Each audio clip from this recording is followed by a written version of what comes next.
Sekarang kita akan lakukan, kita terapkan di sini untuk algoritma PCA. Dalam algoritma PCA ini, langkah pertama adalah mengekstraksi data terlebih dahulu. Berarti mengambil data ya. Saya hanya memberi contoh yang kecil aja. Data ini punya dua dimensi, X dan Y. Dimensinya hanya dua. Nanti kalau kita reduksi ya tinggal satu. Lalu yang kedua, nah ini normalisasi. Nah, normalisasi paling simple itu adalah mengurangkan dengan min. Nah, ini yang dimaksud normalisasi tadi, mengurangkan dengan min. Jadi kita punya dua atribut, ini dua kita cari minnya untuk yang atribut pertama, min untuk atribut kedua. Nah, kemudian setiap elemen di sini, setiap datanya kita kurangkan dengan minnya. Nah, sehingga kalau kita lihat di sini kisarannya ini menjadi lebih lebih homogen dibandingkan yang lebih ringnya juga tidak terlalu lebar. Ringnya tidak terlalu lebar. Ini ya, ini cara untuk normalisasi. Jadi data berikutnya yang kita pakai adalah yang ini. Bukan lagi yang ini. Nah, sekarang langkah berikutnya adalah menghitung kovarian matrik dari data ini. Nah, karena kita punya dua dimensi, maka kovarian matriknya juga 2 kali 2. Maka kita cari di sini kovarian matrik antara X dengan X, X dengan Y, Y dengan X, Y dengan Y. Ini sama ya, ini dengan ini pasti sama. Nggak usah dihitung 2 kali. Nah, caranya seperti yang saya jelaskan tadi. Berikutnya adalah mendapatkan nilai eigen dan vektor eigen. Dari apa? Dari kovarian matriknya ini. Jadi mendapatkan nilai eigen dan vektor eigen, matriknya adalah matrik kovarian. Kalau ini tadi kan matriknya matrik yang ini tadi kan. Kalau ini kita menggunakan matriknya adalah matrik. Jadi akan dapatkan 2 nilai eigen dan 2 vektor eigen. Karena ukurannya 2 kali 2. Nah, kita dapatkan eigen 1, eigen 2, vektor eigen 1, vektor eigen 2. Nah, berikutnya setelah kita dapatkan eigenvalue dan eigenvektornya, kita susun dengan urutan seperti ini. Ini eigenvalue-nya, kemudian eigenvektornya itu kita susun sesuai nilai eigennya. Misalkan ini untuk nilai eigen pertama, ini nilai untuk nilai eigen kedua. Ini ya. Kita susun dalam bentuk vektor seperti ini. Lalu yang kelima, ini tahap yang seleksi komponen tadi, komponen yang utama.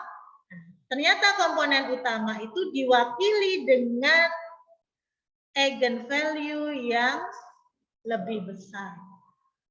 Nah, maka kita urutkanlah ya, eigenvalue-nya itu mulai dari yang paling besar ke yang paling kecil. Nah, dan itu juga akan menyebabkan vektornya itu juga kita urutkan berdasarkan nilai eigen yang paling besar ke nilai eigen yang paling kecil. Kita lihat di sini. Nilai eigen ini, yang vektor ini kan 0,04. Sedangkan yang nilai eigen yang vektor di sini 1,2. Mana yang lebih besar? 1,2.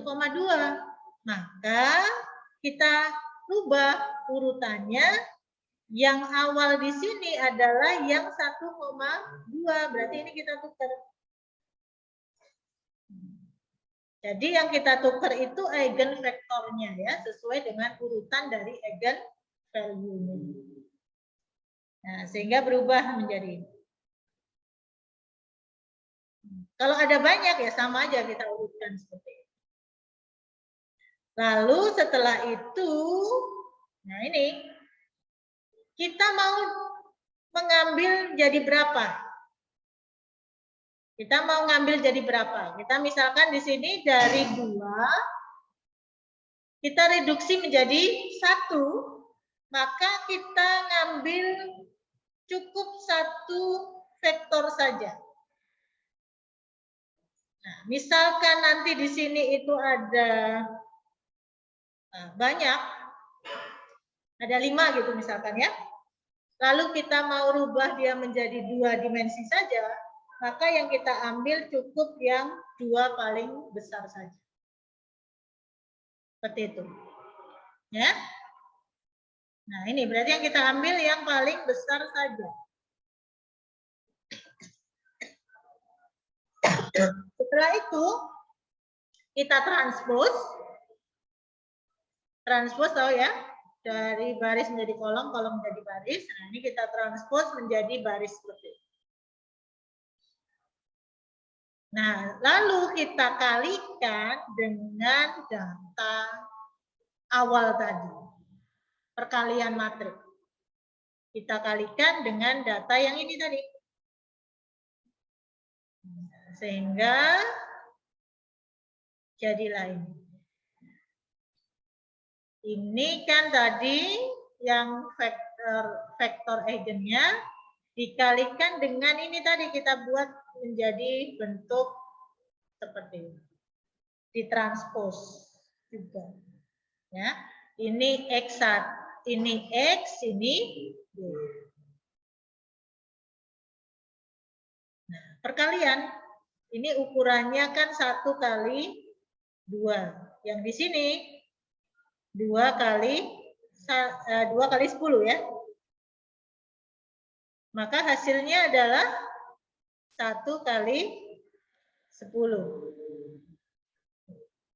Ini hasilnya. Nah, inilah hasilnya.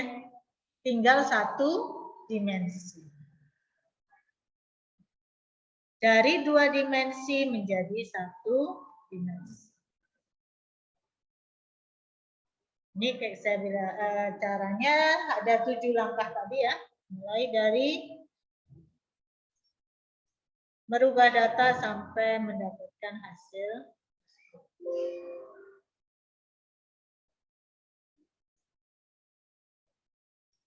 Nah, 11.